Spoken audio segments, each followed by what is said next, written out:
According to IDC, a total of 362.9 million smartphones were shipped worldwide in the third quarter of 2016, with smartphone operating systems and manufacturers waged in a perpetual battle for market share every quarter. Device performance can often play a role in shaping the final results.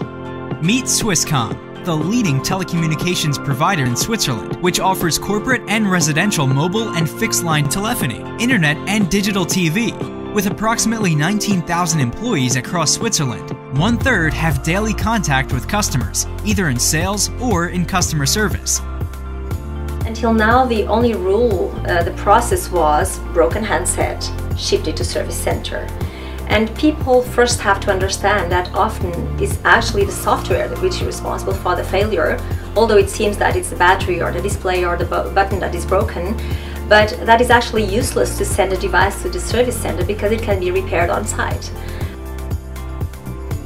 The customers, they can follow the process, they feel professionally handled, and we are able to improve on one side the customer satisfaction by avoiding multiple customer visits and quick repairing times. And on the other hand, we also reduce our logistic and process costs. It's really a win-win solution for all parties.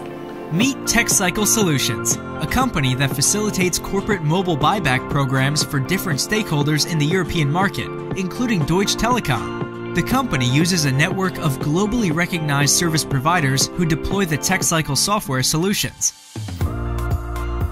If someone sends in the device and wants to have it checked and tested, they want to have it yesterday, let's say. We could speed up our process immensely. That means we could increase the number of devices which we test and process every day, and this leads to significant cost efficiency and cost savings. For the erasure, it was always a manual process, meaning that you really have to go into the device, you have to update the firmware, whatever was the best way to delete the data. And for each model, it was different. So someone has to be really trained, a lot of experience to make that process. And with the data deletion by Blancco, it was so much easier, because then you can really go for different makes and models at one go, let's say, and you have a proven record afterwards, something that shows it's deleted, 100% deleted, and yeah, it's tracked on IMEI level.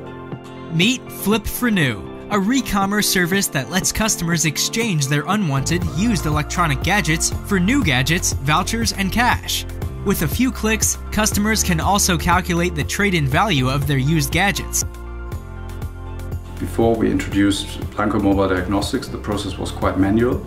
So each technician had to go through a fixed process, but in manual steps. So on a regular day, our technicians were able to process around 30 to 40 devices per day. After we have introduced Blancco Mobile Diagnostics, our technicians are now able to process between 40 to 70 devices per day. Before we used Blancco Mobile Device Eraser, we had different processes basically. So we had kind of manual processes for very old devices, and we used different softwares for different devices basically to erase data. It's a very seamless process because the license keys are coming from our network basically, so you're just plugging in devices and it runs.